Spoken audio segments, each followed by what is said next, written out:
بسم آب وولد ومنفس قدوس أحدو أملاك آمين. يتبارك እግዚአብሔር أملاك أبوينا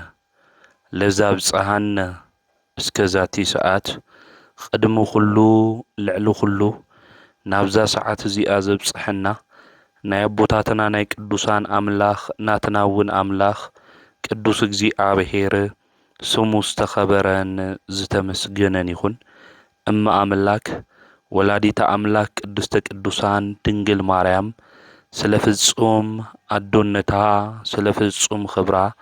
خبرن مسجانان يبصحيا خم أون قدوسان أبوتاتنا قدوسان أديتاتنا بستوهاوم خبر متن كله مسجانا يبصحيو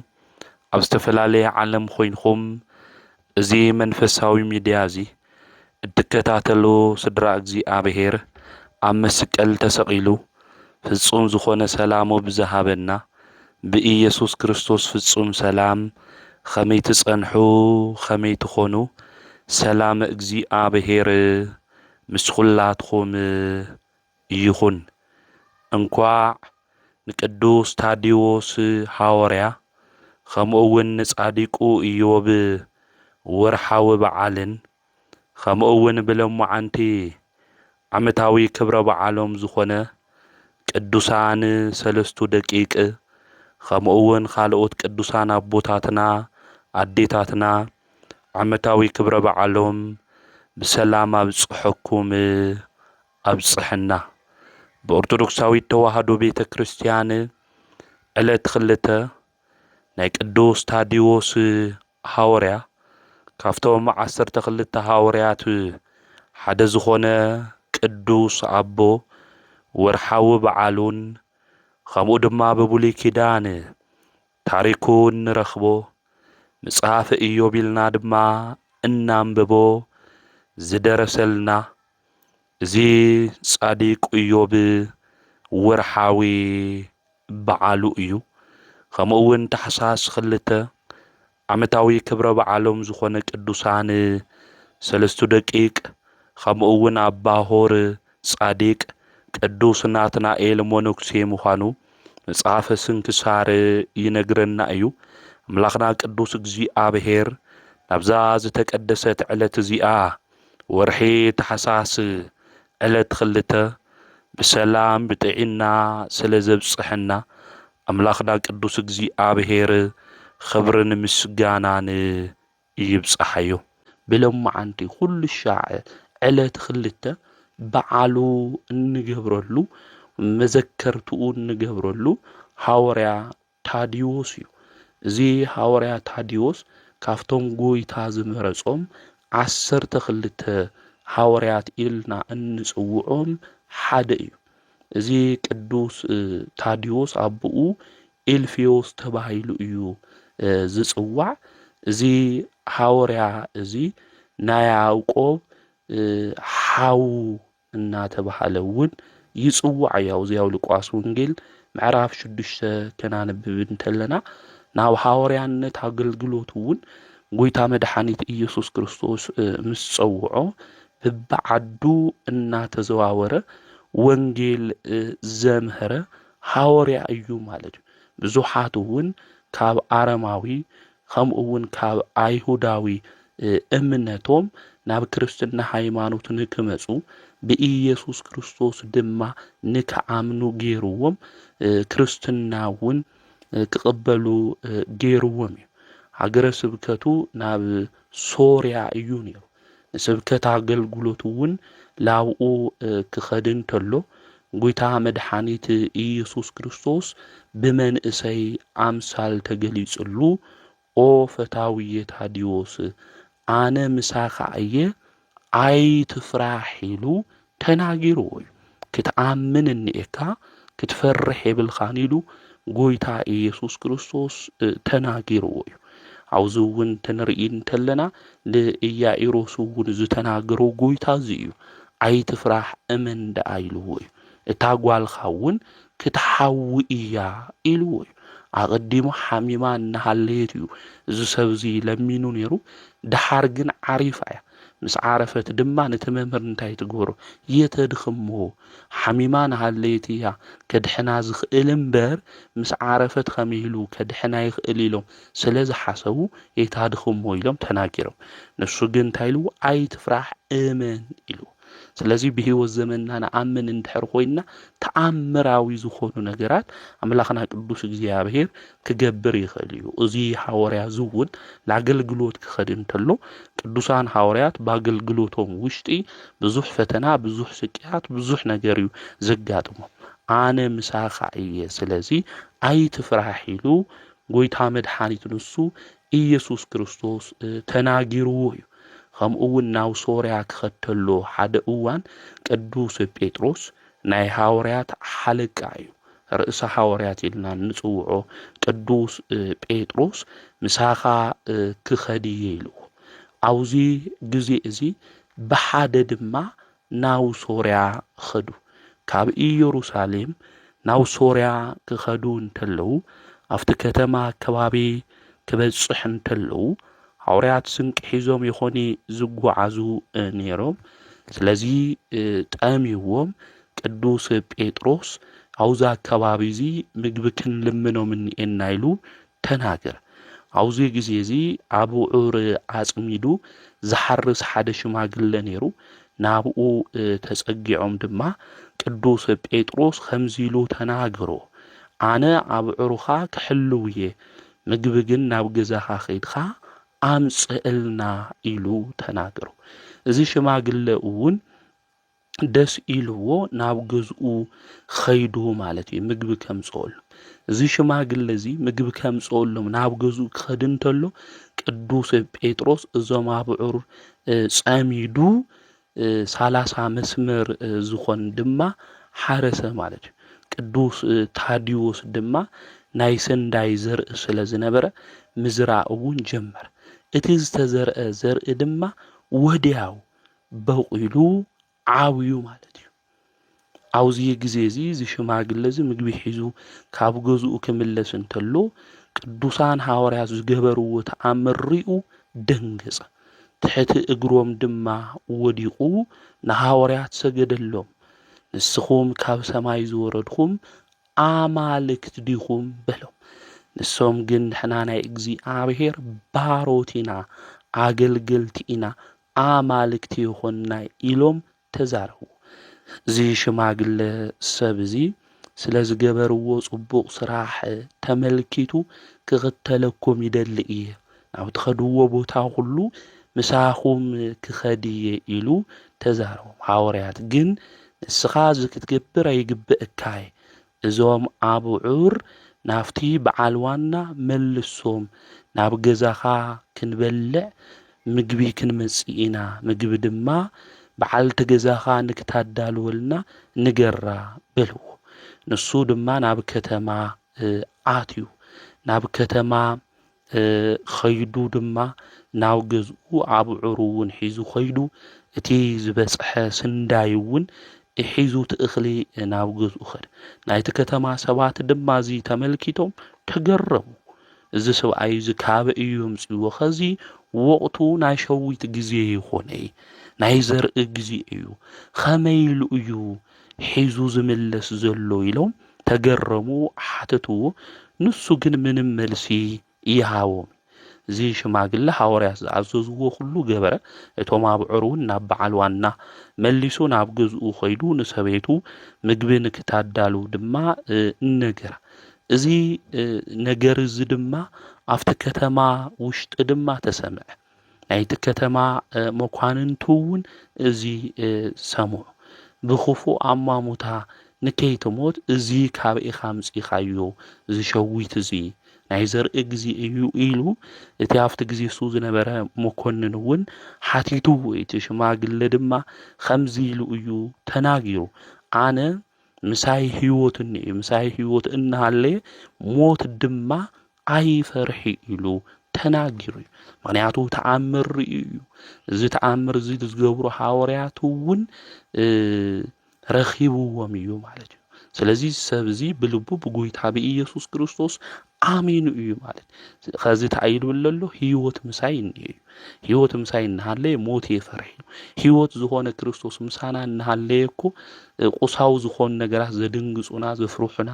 ብኦም ነራኣና ነፈራሕና እንክሕድ ህይወት ዝኾነ ኣምላኽና ኢየሱስ ክርስቶስ እንክሕድ ካብ እምነት መንገዲ እንወፅእ ብዙሓት እኒአና ኢና እዚ ሽማግለ እዚ ግን ህይወት ምሳይ ዘሎ ሞት ድማ የፈርሕ ኢሉ ተናገር ኣብዚ ግዜ እዚ ንሞት ኢና ንፈርሕ እምበይ ንሓጢኣት እኮ የንፈርሕ ካብ ህይወት ዝኾነ ክርስቶስ ክፈልየና ልኽእል ሓጢኣት እዩ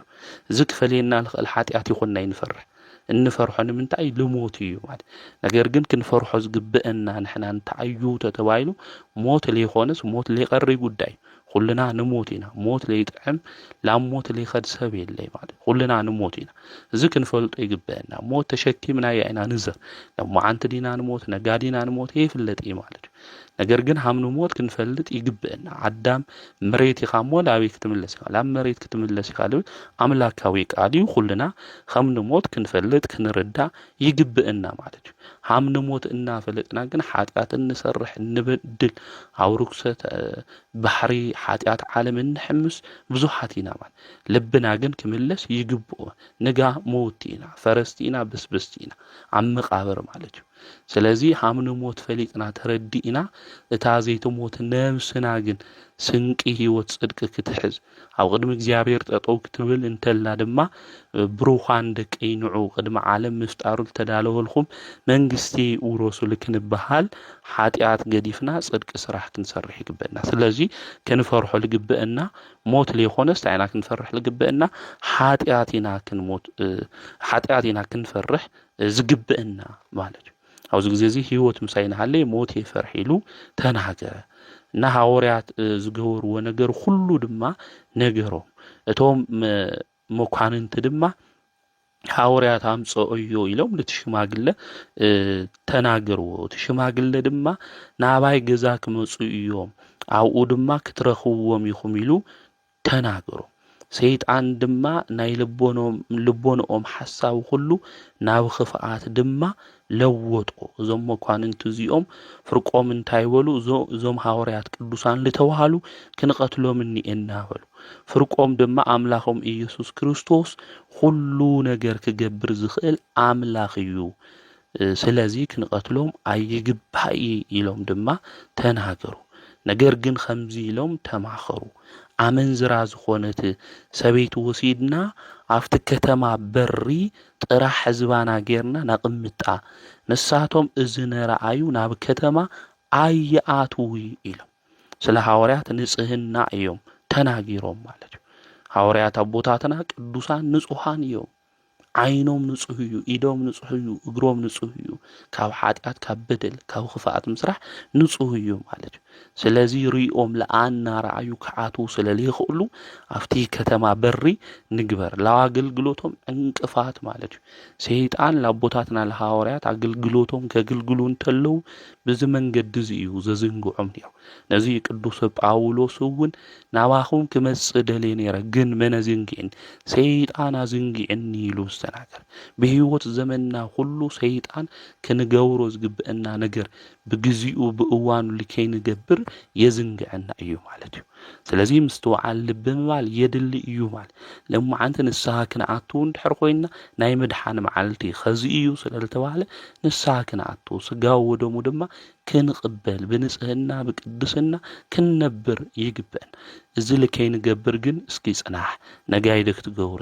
ነጋይደ ክትገብሩይ ጽባሕ ሂደ ትሰርሖይ ድሕር ጽባሕ ሂደ ትሰርሖይ ለማዓንቲ እዚ ኢልኻ ነገራት ካይዳ ሞቻቹ እዚ ግበር እናበለ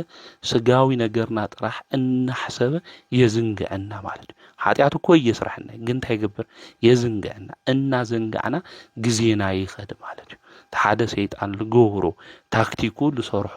ስርሑ ተዓዩ ተተባሂሉ ምዝንጋዕ እዩ ማለት ብመንእሰይ ዕድመና ክንገብሮ ዝግብአና ናይ ጽድቅ ስራሕ ልከይን ሰርሕ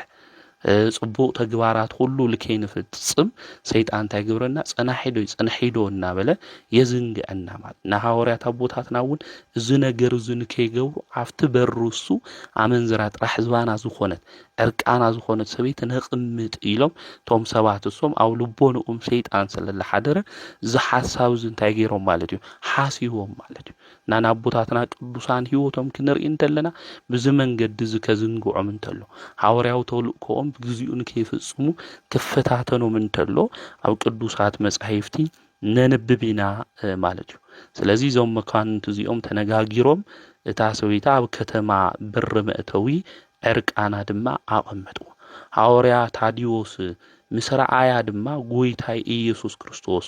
ናብዚ ከተማ እዚ ኣትዩና ብዝኸበረ ሽምኻ ንክንሰብኽ እዛ ሰበይቲ እዚኣ ብኣየር ንክሰቕላ ሊቀ መላእክት ቅዱስ ሚካኤል ለኣኸልና ኢሉ ጸለየ ጎይታ ጸሎቱ ተቐቢሉ እዛ ሰበይቲ እዚኣ ኣብ ኣየር ድማ ተሰቐለት ኣብዚ ግዜ እዚ ናይቲ ከተማ ሰባትን መኳንንቱን ሁሉ ረኣዩ ኦ ፍረደለይ እናበለት ትእዊ ድማ ጀመረት እቶም መኳንንት ግን ሰይጣን ልቦም ኣጽኒዕዎ እዩ ነይሩ ንሐዋርያት ትምህርቲ ድማ ኣይተቐበሉይ ቅዱስ ጴጥሮስና ቅዱስ ታዲዮስ ናብ እግዚአብሔር ድማ ጸለዩ ሊቀ መላእክት ቅዱስ ሚካኤል ሊኢኹ እግዚአብሔር ናይ ሰባት ልቦና ዝማረኹ መናፍስት ርኩሳን ድማ ኣባረረሉ ሓደ ሻዕ ቃል እግዚአብሔር ክንናገር ተለና ክንመኽሮም እንተለና እኮ ዘይሰምዑና ሰባት እኮ እኒአው ፈትዮም እኮ ይኾን እቲ ከስተውዕሉሉ ዝኽእሉ ልቦንኦም መን ስለልሕዙ እዩ ሰይጣን ምሕደር ገይሩ ስለልሕዙ እዩ ማለት እዩ ንሕና ድማ እንታይ ንብል ኣይ ዝኮ ነጊርካዮ ዘይሰምዕ እዩ እዚኣ እኮ ተነጊራ ለይትሰምዕ እያ ኢልና ቸላ ንብሎም ኢና ማለት እዩ ነገር ግን ቅዱስ ጴጥሮስና ቅዱስ ታዲዮስ ዝገበርዎ ተኣዩ ቃሎም የስማዕ ኣይክብል እንተለ ብሓደ መዓልቲ 3000 ምእመናን ዘጥመቐ ቅዱስ ጴጥሮስ ኸዚ ሓደ ሰብ ምጥማቕ ይኽኣለ ማለት ልቦኖም ሰይጣን ማሪኽዎ ስለለ መንፈሳዊ ልቦኖም ስለልገበረ ቶም ሰባት ክሰምዑ ይኽኣል ቅዱስ ጴጥሮስ ግን እዚኦም እኮ ይሰምዑ እዚኦም ናይ እግዚአብሔር ቃል ሰሚዖም ለይእዘዙ እዮም ኢሉ ገዲፍዎም ይኸደ ናብ እግዚአብሔር ይጸልዩ ስለዚ ቃል እግዚአብሔር ክንገሩ እንተሎ ዘይሰምዑ መዝሙር ክዝመር እንተሎ ድማ ዘይዝምሩ ኣሕዋትና ሓት ክጋጥሙና እንተሎ ልቦኖም ዘስተውዕል ንክኾን እግዚአብሔር ንክገብረሎም ክንጽሊ ይግባእ ልቦኖም ዝማረኹ መናፍስት ርኩሳን ንከባረረሎም መልአኩ ቅዱስ ሚካኤል መጽኡ ንከባረሮም ዞም ርኩሳን መናፍስት እዚኦም ምጽላይ ምልማን ናብ እግዚአብሔር የድልዩ ድሕሪ እዚ ቅዱስ ሚካኤል ሊቀ መላእክት መጽኡ ኣብ ሰባት ልቦና ሓዲሮም ዝነበሩ ርኩሳን መናፍስት ምሳባረሮም ንሐዋርያት ትምህርቲ ድማ እቶም ሰባት ሰምዑ ብጎይታ ብመድኃኒት ብኢየሱስ ክርስቶስ አመኑ ሐዋርያ ታዲዮስ እውን በአብ በወልድ መንፈስ ቅዱስ ስም አጥሚቅዎም ኤጲስቆጶሳት ቀሳውስት ዲያቆናት ድማ ሾሞሎም ኣብ ኣየር ዝተሰቀለ ሰበይቱ እውን አውሪዱ አገልጋሊት ገበራ ማለት እዩ ኣብዛ ከተማ እዚኣ ዝነበሩ ሰባት ድማ በሐዋርያት ኢድ ዝተገበረ ድንቅ ዝኾነ ብዙሕ ተአምራት ድማ ረአዩ ዕውራን ዘይርኡ ዝነበሩ ምርአይ ጀመሩ ሓንካሳታት ጠጠው ኢሎም ምኻድ ጀመሩ ዘይሰምዑ ዝነበሩ ሰባት ምስማዕ ጀመሩ ለምጻም ዝነበሩ ነጹ አጋንንት ዝሓደሮም ሰባት እውን አጋንንት ካብ ውሽጦም እናወጹ ኸዱ ሙታን እውን ተለዓሉ ማለት ናዞም ሐዋርያት እዚኦም እዚ ተአምራት እዚ ክገብሩ እንተለው አቀዲሞም ዘይሰምዑ ዝነበሩ ሰባት እዚ ናይ እግዚአብሔር ተአምር ክሪኡ እግዚአብሔር ገበሩ ናይቲ ከተማ ሰባት እዚ ተአምር ዝሪኦም ብቅዱሳን ሐዋርያት አምላኽ ብእግዚአብሔር አመኑ ሓደ ሰይጣን ዝሓደሮ ገንዘብ ዝፈቱ ሰብ ድማ ነበረ እዚ ሰብ እዚ በዓል ጸጋ እዩ ነይሩ ሰይጣን ይቐንእ እዩ ብዙሓት ሰባት ከኣምኑ እንተለው ደስ ይብለዩ ሰይጣን ሓንቲ ነብስ ክትድሕን እንተላውን ደስ ይብለ ሓንቲ ነብስ ትድሕን እንተላ ግን ብመላእክቲ ዓለም ዓውይ ሓጎሳም ልኾን ቅዱስ መጽሓፍ ይነግረና ስለዚ ሰይጣን ቀኒኡ ኣብ ልቦኑ ዝሓደሮ ሓደ በዓል ጸጋ መንእሰይ ድማ ነበረ ናብ ሐዋርያው ታዲዮስ መጽኡ እናሰገደ እግዚአብሔር አገልጋሊ ንክድሕን እንታይ ክገብር ኢሉ ሓተቱ ክድሕን ይኾነ ይሰብ ዝመጽኡ በአፉ ዝናገረው ብልቡ ለሎ ኻሊእ እዩ ነው። እዚ ሐዋርያ ድማ እግዚአብሔር በፍጹም ልቦናኻ በፍጹም ኃይልኻ ፍተውዎ፣ ኣይትግደል፣ ኣይትስረቕ፣ ኣይተመንዝር፣ ባባኻ ክግበር ዘይትደልዮ ነገር ኣብ ካልኦት የትግበር፣ ከምኡ እውን ገንዘብኻ ሸይጥኻ ንድኻታት ንምስኪናት እንድሕር ሂብኻ ኣብ ሰማያት ንዘለዓለም እትነብረሉ ዋጋ እግዚአብሔር ክበካ እዩ ኢሉ ሕገ ወንጌል ድማ ኣምሃሮ። እዚ መንእሰይ እዚ ትምህርቱ ምስ ሰምዐ ተቆጢዑ ንሐዋርያ ታዲዮስ ድማ ሓነቆ ማለት። ቅዱስ ጴጥሮስ ናይ ክርስቶስ አገልጋሊ ክትሓንቕ ዝድፍረት እዚ ካብ ኢኻ ግኒኻዮ ኢሉ ተናገረ። እዚ መንእሰይ እዚ ክሓንቆ እንተሎ ናይ እግዚአብሔር ረድኤት ካብ ልሕግዞ ናይ እግዚአብሔር ሓይሊ ምስ ቅዱስ ታዲዮስ ካብ ልይኾን ነይሩ ክሓንቆ እንተሎ ዓይኑ እስካብ ልወፅእ እዩ ነይሩ ማለት እዩ። ና መንእሰይ እውን ስለ ዝነበረ ብደንቢ እዩ ሓኒቕዎ ነይሩ ማለት። ኣብዚ ግዜ እዚ ሐዋርያው ታዲዮስ ከምዚ ኢሉ ተናገረ። እቲ መንእሰይ እውን ለቐቆ። ቅዱስ ጴጥሮስ ምስ ተናገረ ናይ እግዚአብሔር አገልጋሊ ናይ ክርስቶስ አገልጋሊ ክትሓንቕ ከመይልካ ደፊርካ ምስ በሎ ማለት እዩ። ኣብዚ ግዜ እዚ ቅዱስ ታዲዮስ ከምዚ ኢሉ ተናገረ። ጎይታ ሓፋትም መንግስተ ሰማያት ካብ ዝወርሱ ግመል ብዓይኒ መርፊ ተተሓልፍ ይቀልል ዝበሎ ሓቂ እዩ ኢሉ ተናገረ ማለት እዩ። ኣብዚ ግዜ እዚ እዚ መንእሰይ እዚ ከመይሉ ክኾን ይኽእል ኢሉ ተናገረ ማለት እዩ። ናብ ጎይታ መድኃኒት ኢየሱስ ክርስቶስ ተናገረሉ ዓውዲ እዚ እንታይ እዩ እንድሕር ኢልና በዓለ ጸጋታት መንግስት እግዚአብሔር የወርሱ ማለት ይኾነ። ነገር ግን ጎይታ መድኃኒት ኢየሱስ ክርስቶስ ሓደ በዓለ ጸጋ መጽኡ ናይ ዘለዓለም ሕይወት ክወርስ ታይ ክገብር እንምስ በለ ሕግታት ክፍጽም ሃምለለዎ ነጊርዎ። እዝማ ፈጺሞ ካብ ብቁልዕነት ጀሚረ ምስ በሎ ዘለካ ሁሉ ሸይጥኻ ንክኽተሎ ጎይታ ተናጊርዎ ማለት። ኣብዚ ግዜ እዚ ተሰብ ሓዘነ ኢሉ ገንዘቡ ክስእን ኢሉ ሓዘነ ኢሉ። ስለዚህ ኣብ ዓለም ክንነብር እንተለና ጽድቁና መንግስቱ ታይ ግበሩ አቅድሙ ኢና ተባይልና። ስለዚህ ብገንዘብና ጽድቅ ላይ ንገዝእ ገንዘብና ለጽድቅ ላይ ሆነ ሳፋተም ተባይልና ክንጽውዕሉ ጥራሕ እንሐስብ በዓለም ድማ ትገንዘብ እሱ ለጽቡቅ ላይ ንጥቀም በዓል ጸጋታት ሃፋትም መንግስተ ሰማያት ለምውራስ ለኦም ታዩ ማለት እዩ። ጭንቅ እዩ ምድራው ነገር ሕደጉ ሰማያው ነገር ሕሰው ተባሃል እንተለው ልልጭነቁ ሰባት መንግስት እግዚአብሔር ለምውራስ ከቢዱ እዩ ለመባል ተነገረን በይ ለአብርሃም ተኮይኖም ንኢዮብ ተኮይኖም ሃፋትም እዮም ነይሮም ማለት እዩ። ስለዚህ ሃፋትም ኮይኖም ለእግዚአብሔር መንግስት ለወረሱ ብዙሃት እዮም ማለት እዩ። ነገር ግን ስለ ምድራው ገንዘው ጥራሕ ሓሲዩ መንፈሳዊ ነገር ለይሐስብ ሰብ ግን መንፈሳዊ ነገር ሒዝኻ ስጋዊ ነገርካ ግደፍ ክበሃል እንተሎ ስጋውን በይ መንፈሳዊ ነገሩ ለይሐስብ ሰብ ግን መንግስት እግዚአብሔር ልኡ ለመውራስ ጭንቅ እዩ ተባሂሉ ለተነገረን በይ ሃፋትም መንግስት እግዚአብሔር የወርሱ ይልብል ዓውዲ ሃምለ ይኾነ አውዝ ክንፈልጦ ክንርድኦ ይግብእና ማለት። ስለዚህ ከምኡ ኢሉ ክናገር እንተሎ ምክንያቱ ዘለካ ሁሉ ሽጥ ኢሉ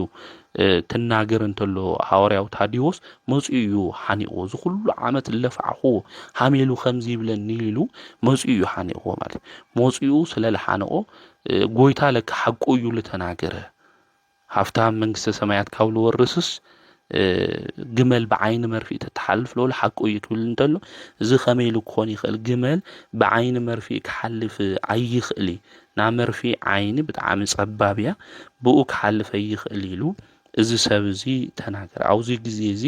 ግመል ሒዙ ዝሐልፍ ሰብ ነይሩ ማለት እዚ ግመል ሒዙ ዝሐልፍ ሰብ መርፊ እስኪ ሒዝኻለይ ነዓ ይብሉ መርፊ ላብ ልሸጥ ሰው ኸይዱ መርፊ ሃበኒ ክብሎ እንተሎ እቲ ዓይን መርፊ ዓውይ ገይሩ ይልእኸሉ ማለት አውዚ ግዜ እዚ ሐዋርያ ታዲዮስ ስለልገወርኻዮ ነገር ሁሉ እግዚአብሔር ዋጋኻ ይኽፈልልኻ ነገር ግን ብዛዕድ እዚ እግዚአብሔር ክብሩ ክገልጽ ስለልግብኦ እቲ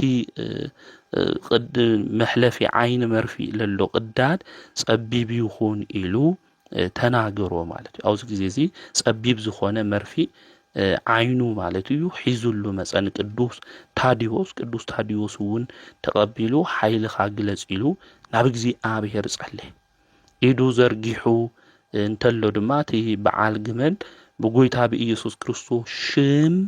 ምስ ግመልኻ بعين مرفي ውሽጢ ሕለፍ ኢሉ ሐዋርያው ታዲዮስ ተናገር። እዚ ሰብ እዚ ድማ ምስ ግመሉ ብዓይኒ መርፊ ብታ ጸባብ ቅዳድ ለላ ዓይኒ መርፊ ብኣ ድማ ሓለፈ። እቶም ህዝቢ ድማ ናይ ጎይታና ኢየሱስ ክርስቶስ ዝገብሮ ዘሎ ተኣምር ብሽሙ እዩ ታዲዮስ እውን ዝገብር ዘሎ ሪኦም ብጣዕሚ እዮም ተገሪሞም ማለት እዩ። ከምኡ እውን ታዲዮስ ሐዋርያ ንከኣምኑ ፍጹም እምነት ባባኻ ንክህልዎም 3,000 ተመላለስ ኢልዎ 3,000 ድማ ብታ ዓይኒ መርፊ እንታይ ኮይኑ ማለት እዩ ትግመል ዝሓዘ ሰብ ተመላሊሱ። እዚ ህዝቢ እውን እዚ ተኣምር ዝሪኦም ድምፆም ዓወቢሎም ናይ ቅዱሳን ሐዋርያት ኣምላኽ ሕያው እግዚአብሔር ንሱ ጥራሕ እዩ ኣምላኽ ኢሎም ድማ ተናገሩ። ካሊእ ኣምላክ የለን ኢሎም ተናገሩ። እዚ መንእሰይ ዝነበረ በዓል ጸጋ እውን ናብ ሐዋርያው ታዲዮስ እግሪ መጽዩ ወዲቑ ሰጊዱ ኃጢአተይ ሁሉ ይቅር በለለይ ገንዘበይ ሁሉ ወሲድኻ ነድኻታት ንምስኪናት ኣከፋፍል ኢሉ ተማሕፀኑ። ሐዋርያው ቅዱስ ታዲዮስ እውን ልመንኡ ተቐቢሉ ምሕረቱ እውን ገበረሉ። ናይ ክርስትና ሃይማኖት ኣምሂሩ ብኢየሱስ ክርስቶስ ሽም ድማ ኣጥመቆም። ስርዓተ ቅዳሴ እውን ኣከናዊኑ ስግኡን ደሙን ድማ ኣቐበሎም። ብዚ ዓዲ ዝነበሩ ሰባት ኩሎም ናይ ክርስትና ሃይማኖት ድማ ተቐቢሎም ናይ ክርስትና ሃይማኖት እንታይ ምዃኑ ቅዱስ ጴጥሮስ ከምኡ እውን ቅዱስ ታዲዮስ ኣምሂሮሞም ብሰላም ድማ ናብ ካሊእ ኣገልግሎት እዞም ሐዋርያት እዚኦም ኸይዶም እዮም። ቅዱስ ታዲዮስ እውን በብዓዱ እናተዘዋወረ ወንጌል ሰዊኹ እዩ። ካብ ኣይሁዳውያን ካብ ኣረማውያን ብዙሕ መከራ በፂሕዎ እዩ። ሓምለ 2 ድማ ብሰማዕትነት ዓሪፉ እዩ ማለት እዩ። ናይዚ ሐዋርያ እዚ በረከቱ ጸሎቱ ኣማላድነቱ ምስ ኩልና ህዝበ ክርስቲያን ይኹን። ከምኡ እውን ታሕሳስ 2 ዓመታዊ ክብረ በዓሎም ዝኾነ ቅዱሳን 3 ደቂቅ እዮም። እዞም 3 ደቂቅ እዚኦም አናንያ፣ አዛርያ፣ ሚሳኤል ዝበሃሉ እዮም። እዞም ቅዱሳን እዚኦም ኣብቲ ግዜ እሱ ናይ ይሁዳ ንጉስ ዝነበረ ኢዮአቄም ደቁ እዮም። ናቡከደነፆር ኢየሩሳሌም ኣቃጺሉ ህዝባ ድማ ክማርኽ እንተሎ ሓቢሮም ተማሪኾም ናብ ባቢሎን ወሪዶም እዮም። እዚ ንጉስ እዚ ካብ ዝማረኾም መንእሰያት ንቤተ መንግስቲ ክመርጽ እንተሎ እዞም 3 ቅዱሳን ከምኡ ድማ ነቢዩ ዳንኤል ተበሪጾም ንቤተ መንግስቲ ዝተምሃሩ ንክኾኑ ተመሪጾም እዮም። ኣብቲ ግዜ እሱ ኣብዚ ኣብ ትንቢተ ዳንኤል እውን ካብ ምዕራፍ 1 ጀሚርና ክናንብብ እንተለና ናይዞም 3 ደቂቅ እዚኦም ታሪክ ከምኡ እውን ናይ ነቢዩ ዳንኤል ታሪክ ንረኽቦ ኢና ማለት እዩ። እቲ ንጉስ እውን ዓዚዝዎ ዝነበረ ትእዛዝ ከምዚ ዝብል እዩ። ንቤተ መንግስቲ ዘግልግሉ ብቕዓት ዘለዎም መንእሰያት ኣወዳት ምረፁለ እዩ ኢሉ ነይሩ። እዞም ዝምረፁ ድማ ኣብ ሰውነቶም ጎደሎ ዘይብሎም ምልኩዓት ብኩሉ ጥበብ መስተውዕልቲ ዝኾኑ ትምህርቲ ንክመሃሩ ክእለት ዘለዎም በሊሕ ኣእምሮ ዘለዎም ክኾኑ ከም ዘለዎም ናይ ባቢሎን መጻሕፍትን ቋንቋን ከዓ ከምህርዎም ከም ዘለዎ ኣዘዘ እዩ ዝብል። እዚ ኣብቲ ዘመን እሱ ዝነበረ ንጉስ ናይ ባቢሎን ንኢየሩሳሌም ድማ ወሪርዋ ነቲ ህዝቡ እውን ማሪኹ ናብ ባቢሎን ዘምፀአ እዩ ንጉስ ናቡከደነፆር። እዚ ትእዛዝ እዚ እውን ዝእዝዝ ዘሎ ንሱ እዩ። ካብቶም ማእኸል ደቂ ይሁዳ ድማ ክምረፁ እንተለዉ ዳንኤል፣ አናንያ፣ ሚሳኤልና አዛርያ እዮም ተመሪጾም። ምስ ተመረፁ ድማ ሽሞም እዩ ተቐይሩ። ጣዖት እዩ ዘምልኽ ነይሩ ናቡከደነፆር። ኣብ ባቢሎን ዝነበሩ ህዝቡ ኩሎም እውን ዘምልኽዎ ዝነበረ ጣዖት እዩ ነይሩ። ስለዚ ብጣዖታቱ ሹም ንክስየሙ እዩ ሽሙ ትእዛዝ ኣውሪዱ ንዳንኤል ብልጣሶር ኢሎሞ ንኣናንያ ሲድራቅ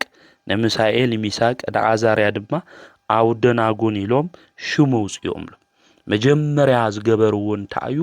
ሽሞም ንክልወጡ እዩ ገይሩ ብቲ ናይ ጣዖታት ሹም ማለት እዩ ቀፂሉ ድማ ዝገበሮ እንታይ እዩ እንድሕር ኢልና ኣብቲ ቤተ መንግስቱ ዘሎ ምግቢ ንክምገቡ እዩ ኣዚዙ ነገር ግን ዳንኤል ደብይ ከምዚ ኢሉ ተናጊሩ ናይቲ ንጉስ ምግቢ ክበልዑ ክሰትዩ የደለዩ ምክንያቱ ንጣዖታት ዝስዋዕ ምግቢ ስለ ዝነበረ ንከይረክሱ ሕርም እውን ስለ ዝኾነ ካብኡ የንበል ኢሎም ነቲ ዝምግብ ዝነበረ ሰብ ድማ ለሚኖሞ እዮም ክልምንዎ እንተለው ድማ ንሱ ምሕረት ገይሩሎም ነገር ግን እቲ ንጉስ ክቁጥዐኒ እዩ ጎይታይ ይፈርሖ እየ ንስኻትኩም ገጽኩም እንድሕር ዓቢሩ እቲ ንጉስ ክቐጽዐኒ እዩ ኢሉ ተናገሩ ሽዑ ዳንኤል ከምዚ ኢሉ እዩ ተናጊሩ ኣብ ልዕሌና ብፍላይ 4 እንዲዮም ዳንኤል ክውሰኽ እንተሎ ሜልዳር እዩ ዝበሃል እቲ መጋቢ እንበልዖ ጥረምረ እንሰትዮ ማይ ይወሃበና ን10 መዓልቲ እውን ነባሮትኻ ክትፍትነና እልምነካ ኣለኹ ኢሉ ተናገሩ ድሓር ገጽና እንድሕር ጸምልዩና ወይ ከዓ እንድሕር ዓቢርና ኮይንና ድማ እቲ ናይ ቤተ መንግስቲ ምግቢ ክትበና ኢኻ እዩ ኢልዎ ስለዚ ኣብዚ ግዜ ዝን 10 መዓልቲ ንክፍትኖም ዳንኤል ተናጊሩ ማለት እዩ እቲ ሓሳብ ተቐቢሉ 10 መዓልቲ ሙሉእ ድማ ተዓዘቡ ድሕሪ 10 መዓልቲ ካብ ኩሎም እቶም ምግቢ ንጉስ ዝበልዑ መንእሰይ ገጾም በሪሁ ሰውነቶም ጸቢቁ ተራእየ ሜልዳር እውን ዝበልዕዎ ጥረምረ እዩ ነይሩ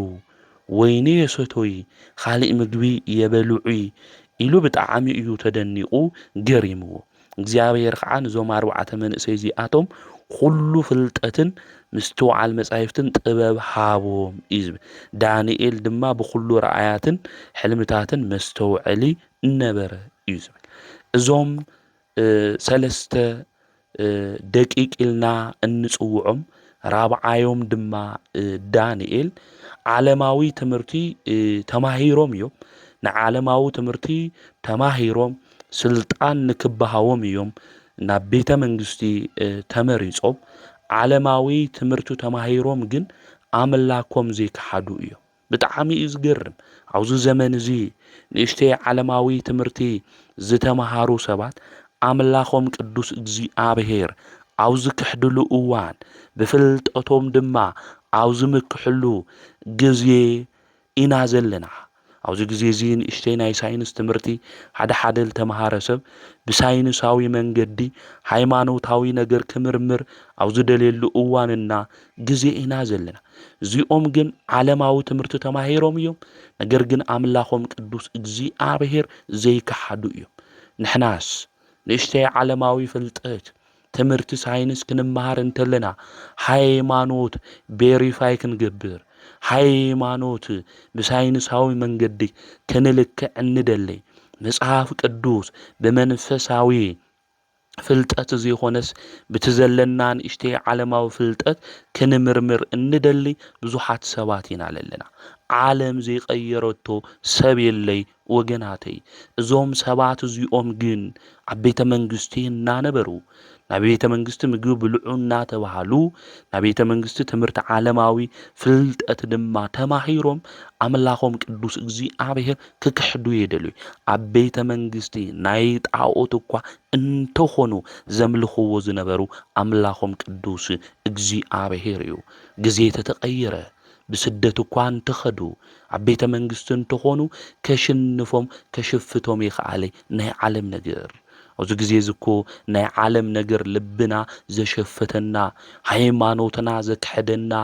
ዓዲ ክንቅይር እንተለና ሃይማኖት እንቅይር ንእሽተይ ሃፍቲ ትመጽእ እንተላ ሃይማኖትና ገዲፍና ክርስትና ሃይማኖት ሓዲግና ናብ ካሊእ ጉዳይን ኣቲኮ ብዙሓት ሰባት እንኤና ኢና ልብና ውድ ሕጽር ዝበለና ብትዕቢት መንፈስ እንጓዓዝ ናይ ቀደም ትሕትናና ዝጠፍአና ሰባት እኮ ብዙሓት እኒአና ኢና። ልብና እግዚአብሔር አምላክ ይመልሰልና። ስለዚ እዚኦም ብዓለማዊ ትምህርቲ ተማሂሮም እዮም፣ መስተውዕልቲ እዮም፣ ናይ ጥበብ ነገር ናይ ባቢሎን መጻሕፍቲ ቋንቋ ሁሉ ተማሂሮም ዝፈለጡ እዮም። ነገር ግን ልቦም ናብ ዓለም ይኾነ ይሸፊቱ፣ ልቦም አምላኮም ከክሕዶም ይኽኣለይ ፍልጠቶም ሁሉ። ስለዚ ምስትውዓል ልቢ ምባል የድሊ እዩ። ኣብ ባዕድ ሃገር እዮም እኒአው፣ ኣብ ስደት እዮም ዘለዉ፣ ተማሪኾም እዮም ኸይዶም ናብ ቤተ መንግስቲ ክምረፁ እንተለዉ እዚ ንጉስ እዚ መሪፅና እዩ ተመሳሲልና ክንነብር እኒአና ዘይበሉ ብሃይማኖቶም ዘይተደራደሩ እዮም እዞም ሰለስቱ ደቂቅ። መበራብዓዮም ድማ ነቢዩ ዳንኤል። ንሕናስ ናብ ስደት ክንኸድ እንተለና፣ ካብ ዓድና ክንውፅእ እንተለና ኣብ ዓድና ሃለውና እናቅድስ፣ ኣብ ዓድና ኣለና ሰዓታት እናብፅሕ፣ ኪዳን እናብፅሕ ዝነበርና፣ ቤተ ክርስቲያን እንሳለም ዝነበርና ናብ ካሊእ ዓዲ ናብ ዝተመቸወ ናብ ስደት ኢልና እግርና ክነምርሕ እንተለና ዝፈጠረና እናምልኾ ኣምላኽና ቅዱስ እግዚአብሔር ከም ነይፈልጦ ኮይና ቤተ ክርስቲያን እናሃለወ ኣብቲ ባዕድ ሃገር ስደት ዝኸድናዮ ቤተ ክርስቲያን ዘይንኸድ ብዓለማዊ ኣተሓሳስባ ብዓለማዊ መንገዲ ንኸድ መንፈሳዊነትና ገይፅና ዝኾነ ኣውሪድና ልደብሬና እኮ ብዙሓት ኢና። ስለዚ ምስትውዓል ልቢ ምባል የድሊ። እዚ ዓለም እዚኣ ክንሪኣ እንተለና ምስኣ ክንለዋወጥ ኣይግብአናይ። እዚ ዓለም እዚኣ ክንምርምራ ክንፍትና ይግብአና እምበር ናይዚ ዓለም እዚ ሰባት ኮይና ዓለም ሽኒፋትና መንፈሳዊነትና ኣድብርያትና ገይፅና ዝኾነ ክብርና መጉስና ዝኾነ እግዚአብሔር እተግድፈና ክትኾነ ይግብኦ እዩ። ስለዚ ምስትውዓል ልቢ ምባል እየድሊ። ኣምላኽኻ ቅዱስ እግዚአብሔር ምፍላጥ ናይ መጀመርያ ጥበብ እግዚአብሔር ምፍራሕ እዩ ወገናተይ። ኣምላኽና ቅዱስ እግዚአብሔር ምፍላጥ ድማ በልሕቲ ዝኾኑ ሰባት ዝኸድዎ መንገዲ እዩ። ሰነፋት ብልቦም እግዚአብሔር የለይ ይብሉ፣ ኣምላኾም እግዚአብሔር ይክሕዱ እዮም። ኣብዚ ኣብ መዝሙረ ዳዊት መዝሙር 13 ክናንብብ እንተለና ስለዚ ሰነፋት ክንኾን ይብልናይ። ዓለማዊ ፍልጠት ክንውስኽ እንተለና መውሳኽና ጽቡቕ እዩ። መንፈሳዊነትና ዘግድፈና ግን ክኾን ኣይግቦይ። ክብርና ሞጎስና ዝተበጀወና መድሓኒት ኢየሱስ ክርስቶስ ኣብ ልብና እናነግስ እምበር ካብ ልብና ኩሉ እናውፅእ ክንኾን ኣይግበና። ስለዚ እዞም ሰለስቱ ደቂቅ እዚኦም ብዓለማዊ ትምህርቲ ተማሂሮም እግዚአብሔር ዘይከሓዱ እዮም። ነዚ ዓለም ምግቢ ኢሎም እውን ጾም ዘይሰዓሩ ሕርሚ እዩ ዝተኸልኸለ ነገር እዩ ኢሎም ዘይነኽኡ እዮም እዞም ሰለስቱ ደቂቅ እዚኦም። ከምኡ እውን ነቢዩ ዳንኤል። ንሕናስ ኣብዛው ጾመ ነቢያት ኮይና ብቤተ ክርስቲያን ዝተኣወጁ 7 ኣጽዋማት እኒአው። ካብ 7 ዓመት ብላዕሊ ዝኾነ ክርስቲያን ኩሉ ንክጾሞ ንጾም ኣለና ዶ ንኾን? ብዚ ጾም እዚ ንክንባረኽ ሰላም ቅሳነት ኣምላኽና ቅዱስ እግዚአብሔር ዕረፍቲ ንክበና እዚ ጾም እዚ ንጾም ኣለና ዶ ንኾን? ወይስ ጾም ታሕሳስ ናሃሳስ እናበልና ናይ ቀሻውሽቲ ጾም እዩ እናበልና ጾም ገዲፍና ኢና ንኸድል ኣለና? ስለዚ ኣብ ቤተ መንግስቲ ኮይኖም እዚኦም ዝረኸሰ ነገር ክነኽኡ እየደለዩ። ሕርሚ ዝኾነ ነገር ኣብ ቤተ መንግስቲ ዝተሓረደ ስጋ ክበልዑ የደልዩ፣ ወይኒ ክሰትዩ የደልዩ። ጥረምረ ሃበና እዮም ኢሎሞ፣ ጥረምረን ማይን ሃበና ኢሎሞ። ነቲ መጋቢ ሜልዳር ተባሂሉ ንፅፅዋዕ እሱ ድማ ጎይታ ይኮ ይፈቕደለይ፣ ንስኻትኩም ሰውነትኩም እንድሕር ዓቢርኩም ገጽኩም ድማ እንድሕር ተቐይሩ ንጉስ ክቁጥዐኒ ካብ ስርሐይ ክባረር ኢሉ ፈተነና እዮም ኢሎሞ። ክርስትና ከምዚኡ ወገናተይ ብግዜ ብለይ ግዚኡ ዘይቕየር እዩ ክርስቲያን። ብእግዚአብሔር ኣምላኩ ድማ ዝጸንዕ እዩ ክርስቲያን። ስለዚ እዚኣቶም ኣብ ባዕድ ሃገር ኮይኖም ኣብ ስደት ኮይኖም ኣምላኾም ቅዱስ እግዚአብሔር ዘይከሓዱ ቀፂሎም ድማ ንእግዚአብሔር ሕግና ትእዛዝ ዘኽብሩ እዮም። ሕርሚ እዩ ዝተኸልኸለ። ጾም ማለት እኮ ምኽልኻል ማለት እኮ እዩ። ካብ ምግቢ ካብ ጥሉላት ነገራት ንዝተወሰነ ግዜ እንታይ ምዃን ማለት እዩ። ምኽልኻል ማለት እኮ እዩ ጾም ማለት። ካብ ልብላዕ ካብ ልስተይ ምኽልኻል ማለት እዩ ኣብኡ እውን ጥሉላት ነገራት ለይምብላዕ እዩ ስለዚ ጾም ዘይሰዓሩ እዮም ነዚ ዓለም ዝምግቢ ኢሎም ማለት እዩ ከምኡ እውን ዝተኸልኸለ ነገር ዘይነኽኦ ንሕና ግን ብተጸራሪኡ ንከይንጾም እምነትና ዝክሓድና ማንነትና ዝዘንጋዕና ብቲ ኣራዊት መንፈስ ዝተተሓዝና ብዙሓት ሰባት እኒኤና ኢና ንምግቢ ኢልና ለዓለማዊ ነገር ኢልና ትውፊትና ባህልና ስርዓትና ኩሉ ገዲፍና ብዘይኮን ስርዓት መንገዲ እውን እንጓዓዝ እኒኤና ኢና ስለዚ ክነስተውዕል ይግብአና ማለት ስለዚ እዚኦም ናይ እግዚአብሔር ሕጊ ዘኽበሩ ንኣምላኾም ንእግዚአብሔር ድማ ዘምልኹ ዝነበሩ እዮም ካብ ኩሎም መንእሰያት ድማ ብፍልጠትን ምስትውዓልን መጻሕፍትን ጥበብን ድማ ዝለዓሉ እዮም ኮይኖም ርኢኹም እግዚአብሔር ክባርኽ እንተሎ እግዚአብሔር ክቅድሰካ እንተሎ ሃምዚ ሕጉ ክናኽብር እንተለና ትእዛዙ ክነኽብር እንተለና ኣምላኽና ቅዱስ እግዚአብሔር ድማ ከነምልኾ እንተለና ብፍጹም ልቦናና ኮይና ኣምላኽና ቅዱስ እግዚአብሔር እንታይ ይበና ፍልጠት ይበና ምስትውዓል ይበና ጥበብ እውን ይዕድለና እዩ ኣብዚ ግዜ እዚ ምስትውዓል ጠፊእና እዩ ጥበብ ነገራት ሁሉ ጠፊእና እንኸዶ እንሕዞ እንጭብጦ ሁሉ ልጠፍአና ብዙሓት ኢና በረከት ካብ ገዛና ልጠፍአ ኣብ ናብራና ኣብ ገዛና ሕምስምስ ዝኣትወና ራብሻ ዝኣትወና ብዙሓት ኢና እዚኦም ክባረኹ እንድሕር ኮይኖም ንእግዚአብሔር ሕጊ ምኽባር ኣድላይ ቅዱስ ኣምላኽና እግዚአብሔር እውን ምምላኽ የድሊ እዩ ማለት እዩ ስለዚ ንዳንኤል እውን ረኣያት ሕልምታት መስተውዒሊ ንክኾን እግዚአብሔር ገይርዎ እዩ እንቶም ሰለስቱ ደቂቅ እውን ካብ ኩሎም መንእሰያት ዝበለጹ ንክኾኑ እግዚአብሔር ገይርዎም እዩ ማለት እዩ እቲ ንጉሱ እውን ክመጽእ እንተሎ ክፍትኖም እንተሎ ክምርምሮም እንተሎ ብኩሉ ዘስተውዕሉ እዮም ኮይኖም ተረኺቦም ማለት እዩ ስለዚ ካብቶም ዝነበሩ 10 ኢድ በሊጾም እዮም ተረኺቦም ማለት እዩ ስለዚ እንታይ ገይርዎም ማለት እዩ ንክሾሞም እውን ምኽንያት ኮይኑ እዩ ኣብ ቤተ መንግስቲ እውን ዝተምሃሩ እንታይ ንክኾኑ እዩ ንክሽዮም እዮም ማለት ስለዚ ክነስተውዕሎ ልግብአና ብእግዚአብሔር ዝተኣማመነ ሰብ እንድሕር ኮይኑ መስተውዕል እዩ ዝኾን ማለት እዩ ሓደ ሓደ ሻዕ ግን ብእግዚአብሔር ኣምላኽ ለይነኣምን ኮይንና ልኡ ለይነድገፍ ኮይንና ተስፋ ለይገበርና ሕጉ ለይነኽብር ሃይማኖት እኮ ዋጋ የውሊ ኣብዚ ዘመን እዚ ሲቪላይዜሽን እናበሉ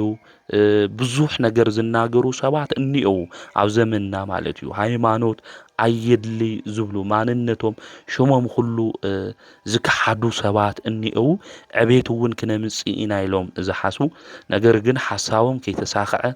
ተርፎም ጭንቀት ጥራሕ ክኾን እንተሎ ነምልከት ኢና ማለት እዞም ኣናኒ ኣዛርያ ሚሳኤል ግን ሽሞም እኳ ተተቐየረ ኣምላኾም ቅዱስ እግዚአብሔር ግን ክክሕዱ ይኽኣሉ ክቕይሩ ይኽኣሉ ኣብ ልቦም አንጊሶም እዮም ከነሪኦ ኢና እቲ ንጉስ ንዘስርሖ ጣዖት እውን ህዝቡ ሁሉ ክሰግድ እንተሎ ኣብ ዱራ ሜዳ ወይ ከዓ ዱራ ጎልጎል ኣብ ዝበሃል ኣውራጃ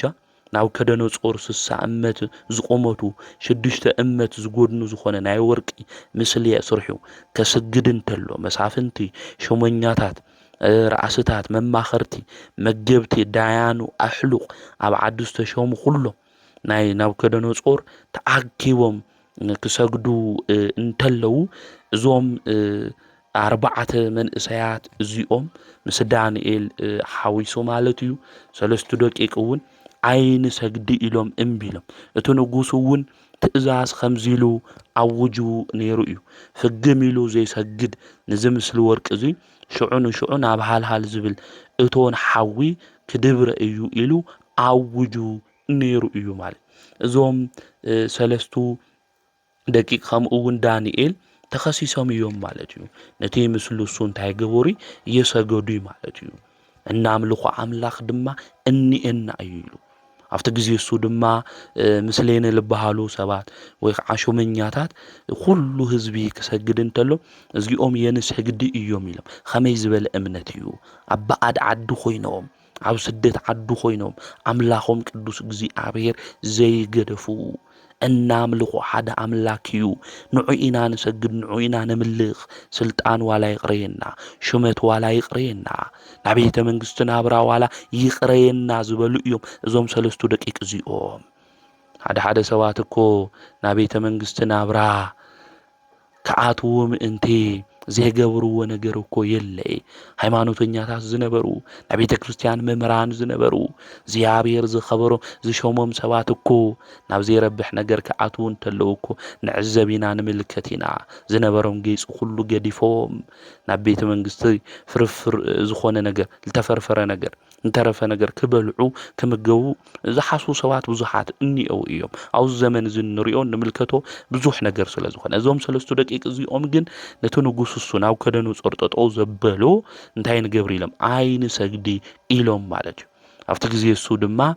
ከምዚ ኢሎም እቶም ሓሽከራት ድማ ተናገሩ ሲድራቅ ሚሳቅ አብደናጎን ዝበሃሉ አይሁድ ትእዛዝኻ አይቅበሉን ንአማልክትኻ ድማ አየምልኹን ነቲ ዘቆምካዮ ምስሊ ወርቅ እውን አይሰግዱልን እዮም በልዎ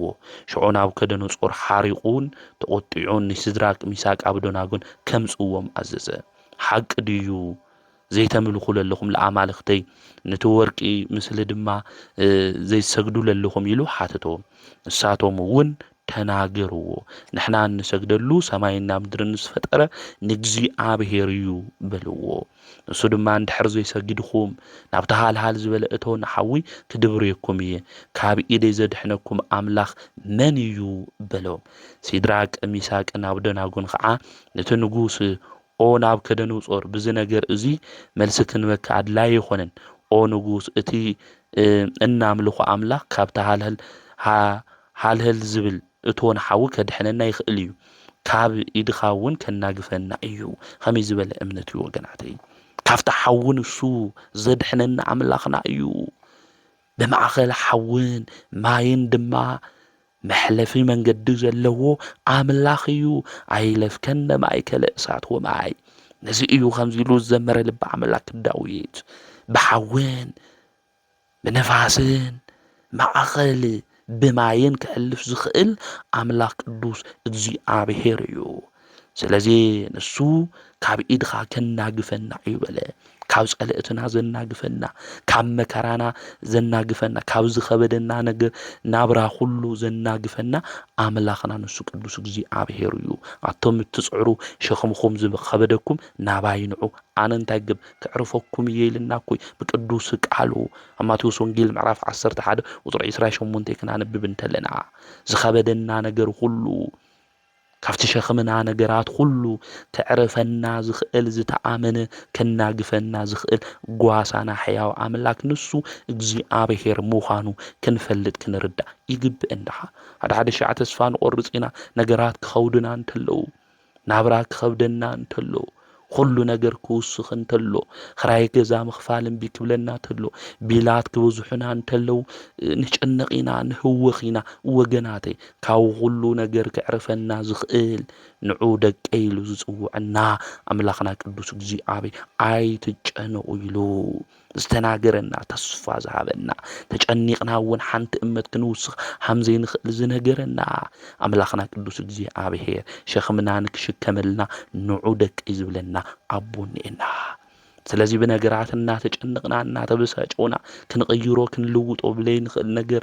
አእምሮና እናድክም እንድሕር ሃሊና ዕረፍትና ዝኾነ ጎይታና አምላኽና ቅዱስ እግዚአብሔር ክንጽጋ ይግብ ካብ ኢድኻ ከናግፈና እዩ ኢሎም ድማ ተናገሩ እሱ ከድሕነና እንተ ዘይደሉ ብዚ ክንሞት እንድሕር ደልዩ ንሕናስ ንአማልክትኻ ከምዘይ ነምልኾም ነቲ ዘቆምካዮ ምስሊ ወርቂ ድማ ከምነይ ሰግደሉ ፍለጥ በልዎ አምላኽና ቅዱስ እግዚአብሔር ብዚ ክንሓልፍ ፍቃዱ እንድሕር ኮይኑ ዋላ የድሕነና ማለቶም እግዚአብሔር የድሕኒ ማለት ይኾነ ከናግፈና ከድሕነና ኢሎም ተናጊሮም እዮም ነገር ግን ፍቃዱ እንድሕር ኮይኑ ብዚ ክንሓልፍ ምስክር ኮይና ሰማዒት ኮይና ብዚ ክንሓልፍ ናዩ ፍቃድ እንድሕር ኮይኑ እኳ ነቲ ንስኻ ጠጠው ዘበልካዮ ምስሊ ንሕናይ ንሰግዲ ናይ እምነት ጽንዓቶም ተመልከቱ ሓዊ ዝነድድ ልቦም ዘይቀይሮ ዘይለወጦ ቅዱሳን እዮም እዞም ሰለስቱ ደቂቅ እዚኦም ሰለስቲኦም ድማ ሞት ተፈሪድሎም ካብ ሰራዊት ሓያላት ዝበሃሉ ሰባት ንሲድራቅ ሚሳቅ አብደናጎን አሲሮም ናብ ሃልሃል ዝብል ሓዊ ንክድብርይዎም አዘዘ። አውዚ ግዜ እዚ ናብቲ ሓዊ ክድብረዩ እንተለዉ ነቲ ሓዊ ናብቲ ሓዊ ዝደብረይዎም ሰባት እቲ ሃልሃል ተሓዊ ቀተሎም እዩ ዝብል። እንዳየናይ ከቢድ ሃልሃል ተሓዊ ሃም ዝነበረ ምግማት ይከኣል እዩ። ሰለስቲኦም ሲድራቅ ሚሳቅ አብደናጎን ግን ብእስሮም ናብቲ ሃልሃል ዝበለ ሓዊ ወደቁ። ሽዑ ንጉስ ናቡከደነፆር ተደነቀ፣ ቀልጢፉ ተስአ። ንኣማኽርቱ ድማ እቶም ኣሲርና ናብ ሓዊ ዝደበርናዮ ሰለስተ ሰባት ዶ ኣይኮንን ኢሉ ጠይቆም። ንሳቶም ከዓ ንንጉስ ኦ ንጉስ ሓቂ እዩ ኢሎም መለስሉ። ንሱ ከዓ እንሆ ኣነ ክናገር እንተለቱ ጉድኣት እውን የበፅሖ ኣብ ማእኸል ሓዊ ክመላለሱ ተለው ርእይዎም። ትርኢቱ ድማ ወዲ ኣማልክት ይመስል ኢሉ ዝተናገሮ መልአክ ንሱ ቅዱስ ገብርኤል እዩ መፂኡ ኣድሒንዎ ማለት። ስለዚ ንኣምላኾም ንቅዱስ እግዚአብሔር ዝፈርሑ ንዑ ዝእዘዙ ንዑ ዘምልኹ ቅዱሳን ብቅድስና መንገዲ እንጓዓዝ ሁሉ ካብ መከራ ካብ ፈተና መልአኩ ልኢኹ እግዚአብሔር የድሕነና እዩ። ታሕሳስ 19 ድማ ብሰፊሑ ዓመታዊ ክብረ በዓል ስለ ዝኾነ ናይ ቅዱስ ገብርኤል ሊቀ መላእክቲ ብሰፊሑ እግዚአብሔር ብሰላም የብፅሐና ኣብኡ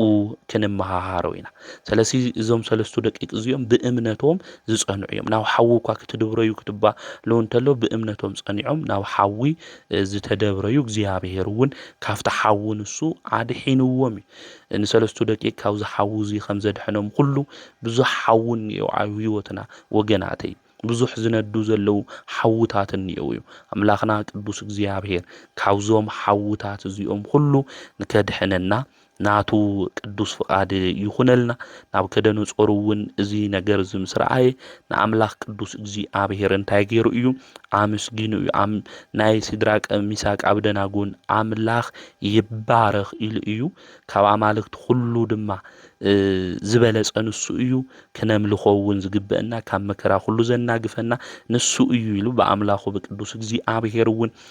ንከኣምን ልኡል ከምልኹ እውን ገይሮም እዮም። ስለዚ እዞም ሰለስቱ ደቂቅ እዚኦም ብእምነቶም ንባዕሎም ጸኒዖም ካብቲ ሓውሱ ኣምላኾም እግዚአብሔር ኣድሒንዎም ብእምነቶም ንኻልኦት ሰባት ናብ ቅድስና መንገዲ እግዚአብሔር ናብ ምምላኽ ንክመፁ ገይሮም። ነቱ ንጉስ ናቡከደነፆር እግዚአብሔር ኣምላክ ነካምስግን ገይሮም እዮም። ንሕናስ ብህይወትና ክርስቲያን ኮይና ብክርስትና መንገዲ ነተጓዓዝና ኦርቶዶክስ ተዋህዶ ኮይና ሰባት ብቅድስና መንገዲ ንክመላለሱ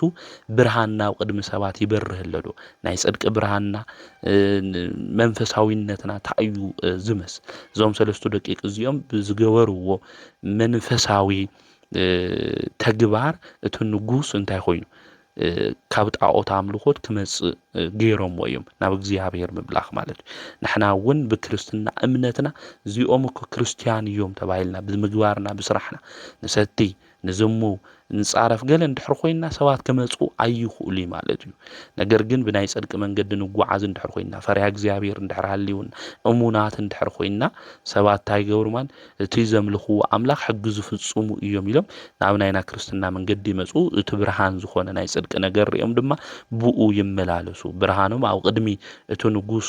ዘብርሁ እቲ ንጉስ ብብርሃን መንገዲ ኣምላኽ ከምስግን ዝገበሩ እዮም እዞም ሰለስቱ ደቂቅ እዚኦም ማለት። ስለዚ ለማዓንቲ ዓመታዊ ክብረ በዓሎም ታሕሳስ 2 ዓመታዊ ክብረ በዓሎም ምዃኑ ቤተ ክርስቲያን ተምህረና ተነግረና እያ። ብፍላይ እዞም ሰለስቱ ደቂቅ እዚኦም ቅድሚ ልደተ ክርስቶስ 600 ዓመት ዝነበሩ እዮም። ድሓር ብራብዓይ ክፍለ ዘመን ዝነበረ ሊቀ ጳጳስ ካብ ባቢሎን ናቶም ዓጽሚ ከምጽእ እዩ ደልዩ ነይሩ። ነገር ግን ፍቃድ እግዚአብሔር የነበረ ኣብቲ ግዜ እሱ እቲ ሊቀ ጳጳስ እውን ዝለኣኾ ንቅዱስ ዮሐንስ ሓፂር እዩ ነይሩ። ቅዱስ ቴዎፍሎስ ማለት እዩ ቤተ ክርስቲያን ክሰርሐሎም ዓጽሞም ክረክብ ድማ ኒእኒ ኢሉ እዩ ሓሲቡ ነይሩ። ቅዱስ ዮሐንስ ሓፂር እውን ናብ ባቢሎን ኸይዱ ነገር ግን ናብ ባቢሎን ምስ ኸደ ኣብቲ መቃብሮም ኸይዱ ኣብ ቅድሚኦም በኽዩ ከምኡ እውን ሰጊዱ 3 ደቂቕ ድማ ፈታዊና እንታይ ኢኻ ኮይንካ ኢሎሞ ንሱ ድማ ከምዚ ኢሉ ተናጊሩ ናብ ግብጽ ንኸዳ ኣባ ቴዎፍሎስ ይደልየኩም እዩ ኢሉ ተናገሮም። ንሳቶም ግን ንቅዱስ ቴዎፍሎስ ከምዚ በሎ እግዚአብሔር ዋጋኻ ይኽፈል፣ ነገር ግን ዓጽምና እስካብ ዓለም ፍጻመ ኣብ ባቢሎን እዩ ንኽብርኻ ግን ክንመጽእ ኢና ኢሎሞ ንምልክት ድማ መብራህቲ ከየብራኻ ብለይቲ ተጸበየና ኢሎሞ ቅዱስ ዮሐንስ ኣጺሩ እውን ተባሪኹ ኸይዱ ማለት እዩ። መልእኽቱ እውን ኣብጽሑ ብዕለት ቅዳሴ እዞም ቅዱሳን እዚኦም ቴዎፍሎስ፣ ቄርሎስ ከምኡ እውን ዮሐንስ ሓጺር እዞም ቅዱሳን ኣቦታት ኣብ ዘለዉ ምእመናን ብጸልማት ኣብቲ ቤተ ክርስቲያን ከብርሁ እንተለዉ ተራእዩ። ትግዜ እሱ እውን ቅዳሴ ቤቱ ዝኽበረሉ እዩ ነይሩ ናዮም ቅዳሴ ቤት ማለት እዩ።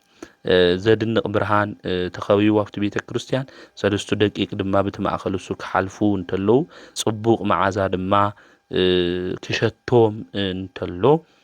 ተመልኪቶም እዮም ክጨኖም እንተሎ ጽቡቕ መዓዛ ማለት እቲ ህዝቢ ሁሉ ተሓጒሱ ብዝማሬ ናይ ቅዱሳን ቅዳሴ ቤት ድማ ኣኽቢሩ እዩ ማለት እዩ። ስለዚ ዓመታዊ ክብረ በዓል ስለ ዝኾነ ብድምቀት ብኦርቶዶክሳዊት ተዋህዶ ቤተ ክርስቲያን ናይዞም ቅዱሳን እዚኦም 3 ደቂቕ በዓል ይኽበር እዩ። እዞም 3 ደቂቕ እዚኦም ድማ ኣብቲ ሓዊ ውሽጢ ኮይኖም ኣምላኾም ቅዱስ እግዚአብሔር እዮም ዘመስግኑ ነይሮም። ይትባረክ እግዚአብሔር አምላከ አበዊነ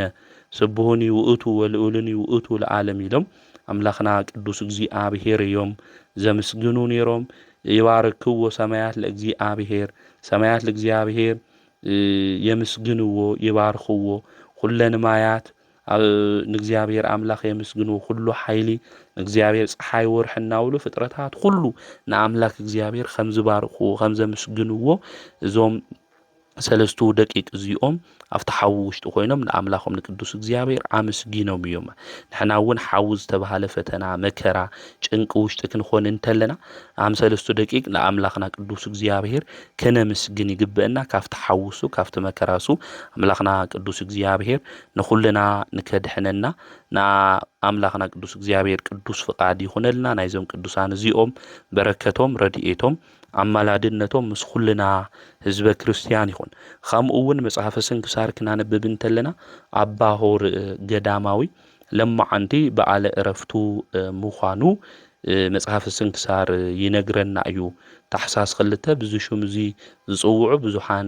ብዙሓት ቅዱሳን እኒአው እዮም። ሰማዕታት እውን እኒአው እዮም። ጻድቃን እውን እኒአው እዮም። ካብቶም ጻድቃን ኢልና እንጽውዖም ዓብይ ቅዱስ ኣቦ ኢልና እንጽውዖ ቅዱስ ኣባ ሆር እዩ። ኣባ ሆር ብዘመነ ጻድቃን ዝነበረ የዋህ እዩ። ብየዋህነቱ ድማ ዝፍለጥ ክርስቲያን እዩ። ብዓለም ካብ ዘለው ናይ የዋህነት ተግባራት ሁሉ ዝፈጸመ ብድንግልና ድማ ዝነበረ ኣብ ገዳም ድማ ኣትዩ ንብዙሕ ዘመናት ነይሩ። መንኩሱ ምስ መንኮሶ እውን ኣበው ዘገልገለ እዩ። ብጾምና ብጸሎት ብጽቡቕ ስርሑ ከምኡ እውን ትህርምት ኩሉ ተጸሚዱ ዝነበረ ቅዱስ ኣቦ እዩ። ጽኑዕ ከም ዓምዲ እዩ እዚ ኣቦ እዚ። ሰይጣን እውን ብብዙሕ መንገዲ ይፍትኖ ነይሩ። ኣብቲ ገዳም እሱ እናሃለወ ከሽንፎ ይኽእል ነይሩ። ብጋህዲ እዩ ንሕና መንፈሱ እዩ ልህውኸና ለሎ ካብ ጸሎት ስለረሓቕና ካብ ጾም ካብ ስግደት ስለረሓቕና ነዚ ኣቦ እዚ ግን ብጋህዲ ተገሊጹ ይፍትኖ ነይሩ። ንስኻ እኮ ዘየሽንፈካ ኣብ ማእኸል ኣቦታት ስለለለኻ እዩ ቤንኻ በረኻ ተትረኽበካ ከሽንፈካ ነይረ እየ ኢሉ ተፈኻኺርዎ ማለት እዩ። ኣባ ሆር እውን ናይ ዳዊት መዝሙር እናዘመረ ናብ በረኻ ድማ ኸደ ናብ ምድረ በዳ። ሰይጣን እውን ኣብኡ ፈቲንዎ ከሸንፎ ግን ይኽኣለ። ምክንያቱ ሓይሉ እግዚአብሔር እዩ ነይሩ። ሓይሉ እግዚአብሔር ስለዝነበረ ምስቲ ጻዲቅ እሱ እውን ሓይሊ እግዚአብሔር ስለዝነበረ ከሸንፎ ይኽኣለ። ንሕና እውን ሓይሊ እግዚአብሔር እንድሕር ሃሊና ኮይኑ ክንድቅስ ተለና ክንሰርሕ እንተለና ስመ እግዚአብሔር ነፀዋዕና ንኸድ እንድሕር ኮይና ሓይልና እግዚአብሔር ስለዝኾነ ለሸንፈና ነገር ኣይህልማ። همو سيطان هم تشنف ፈሊጡ ካሊእ ምኽንያት ድማ ፈጠረ ብገሃዲ ተገሊጹ ድማ ከምዚሉ ተናገሩ ኣብ በረኻ ማንም ኣብ ዘይብሉ ቦታ ኢኻን ሓቅኻ ኢኻ ክትሽንፈን ናብ ከተማ ተትኸድኩ ኣይተሽንፈን ኢሉ ቅዱስ ሆሮ እውን ሰይጣን ንክሕፍሮ ብፈጣሪኡ ሓይሊ ተመኪሑ ናብ ዓለም መጸ ናብ ዓለም ክመጽእ ተሎ እግዚአብሔር ያበርህ ሊተ ወያድህነኒ ምንተኑ ያፈራሃኒ እግዚአብሔር ብርሃነይ መድኃኒተ እዩ ዘፍርሐኒ መን እዩ እናበለ መዝሙር 26 ይጽሊ ነበር ንሕና እውን ብህይወት ዘመንና ሁሉ ክንዝምሮ ዝግብእና መዝሙር እዚ እግዚአብሔር ብርሃነይ መድኃኒተ እዩ ዘፍርሐኒ ማንም የለይ ክንብል ይግብእና ማለት ናብ ከተማ ክጸንሕ እንተሎ እዚ ቅዱስ አቦዚ ተራሰብ መስሉ ደካማታት እንሐገዘ ነቢያት ድማ ማን ነው ነዳያን ድማ እናንተ እንከባኸበ ነድኻታት ድማ ማይ እናቀድሐ እንጨቱውን ሴሩ እናምጽእ ለይት ድማ በዓሉ ኣብ ዓምዲ አሲሩ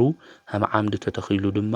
እናጸለየ ይሐድር ነው ሰይጣንውን ብዙ ከሽንፎ ይኸአለ በሐሶት ምስክር ድማ ንከሽንፎ እዩ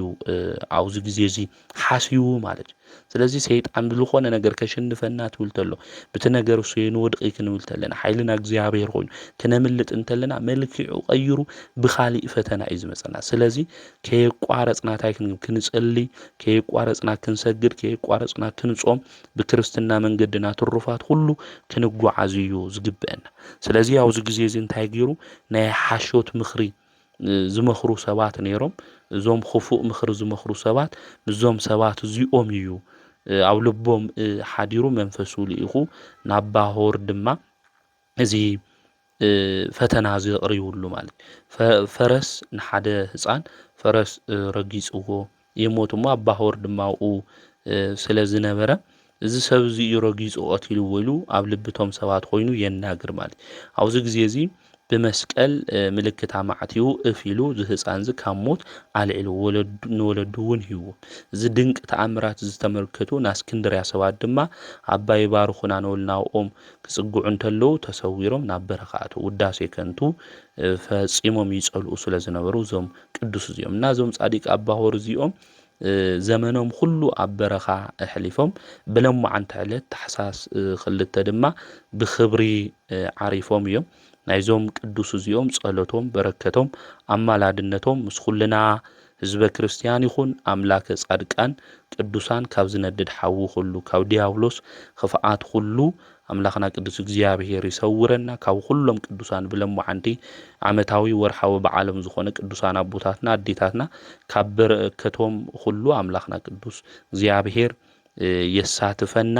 ዘምህረና ዝገሰጸና ናይ አቦታትና አምላክ ቅዱስ እግዚአብሔር ስሙ ዝተኸበረን ዝተመስገነን ይኹን ወስብሐት ለእግዚአብሔር ወላዲቱ ድንግል ወለመስቀሉ ክቡር